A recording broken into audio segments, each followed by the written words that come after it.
আসসালামু আলাইকুম, কেমন আছেন সবাই? আশা করি যে যেখানে আছেন ভালো আছেন। আর এখানে হচ্ছে আম্মু রান্নাবান্না করতেছে। এখানে হচ্ছে ডিম ভাজি করতেছে, ডিম ভুনা করবে, দুপুরের জন্য করতেছিল এটা। তো সেদ্ধ করে নিয়ে এটাকে ভাজি করে তারপরে ভুনা করবে। আমাদের গাছে কিছু করলা ধরেছিল, তো সেটাকে একটা আলু দিয়ে সুন্দর করে আম্মু ভাজি করে নিচ্ছে, কারণ করলা অল্প পরিমাণে ছিল, এই জন্য একটা করলা সাথে আলু দিছে একটু বেশি হওয়ার জন্য। আর আরেক পাশে হচ্ছে আম্মু ছোলার ডাল দিয়ে একটা সবজি রান্না করবে, এই জন্য হচ্ছে এখানে মশলা কষিয়ে নিচ্ছে। তো পেঁয়াজটাকে আগে ভেজে নিয়ে একটু নরম করে নিয়ে তারপরে হচ্ছে শুকনো যে মশলাগুলো থাকে সেই মশলাগুলো হচ্ছে এক এক করে দিয়ে দিবে এর ভিতরে। তো শুকনো মশলার ভিতরে এখানে হচ্ছে হলুদের গুঁড়া, মরিচের গুঁড়া, ধনিয়ার গুঁড়া এইগুলা দিয়েছিল, দিয়ে কষিয়ে নিয়ে তারপরে হচ্ছে যে মশলাগুলা সাথে ছোলার ডালটা হালকা একটু ভুনা করে নিবে।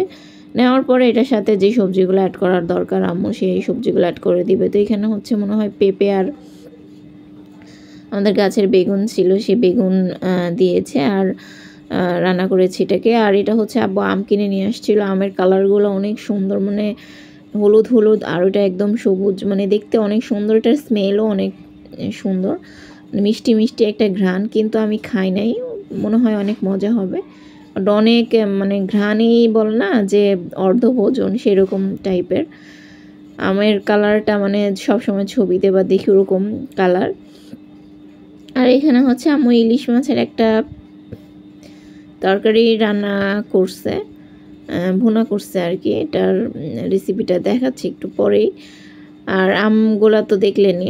তো ইলিশ মাছটা হচ্ছে নর্মালভাবে রান্না করছে, মানে মশলা টশলা সব ভুনা করে তারপরে হচ্ছে মাছটা একটু ভাজা করে নিয়েছিল, তারপরে হচ্ছে এটাকে হালকা একটু পানি দিয়ে ঝোল ঝোল করে, মানে হালকা ঝোল রেখে এটাকে রান্না করেছে। তেমন কিছুই নেই, দেখলেনি তো প্রথমে যে অল্প মশলা দিয়ে একদম করেছে আম্মু এটা।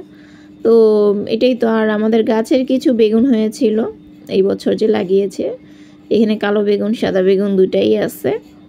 তো যে বেগুন হয় বা যে সবজি হয় আমাদের ছাদ বাগানে, আলহামদুলিল্লাহ আমাদের সবারই হয়ে যায়, মানে আমরা বাসায় যেহেতু লোক সংখ্যা কম, তো আমাদের হয়ে যায়, খারাপ না, মানে হয়ে যায় একদম। এইখানে হচ্ছে আমার লতি দিয়ে হচ্ছে রান্না করছিল, নারিকেল বাটা দিয়ে হচ্ছে লতি বা লতি দিয়ে নারকেল বাটা যেটাই বলেন রান্না করেছিল। আর এই তো। আর এখানে হচ্ছে আমি একটু মসুরের ডাল পাতলা করে রান্না করে নিয়েছি। এটা আমরা হচ্ছে 2 দিনের রান্না আমি একসাথে নিয়েছি, যেন মনে হয় রান্নার পরিমাণটা একটু বেশি দেখা যাচ্ছে। আর এখানে হচ্ছে আম্মু মুরগির যেই এক্সট্রা পার্টগুলো থাকে সেগুলো রান্না করে নিচ্ছে, কারণ কোরবানি আসতেছে, ফ্রিজের যেইগুলো আছে জমা সেগুলো হচ্ছে আম্মা একটু ক্লিন করে নিচ্ছে বলা চলে। তো কেমন লাগলো আপনাদের জানেন।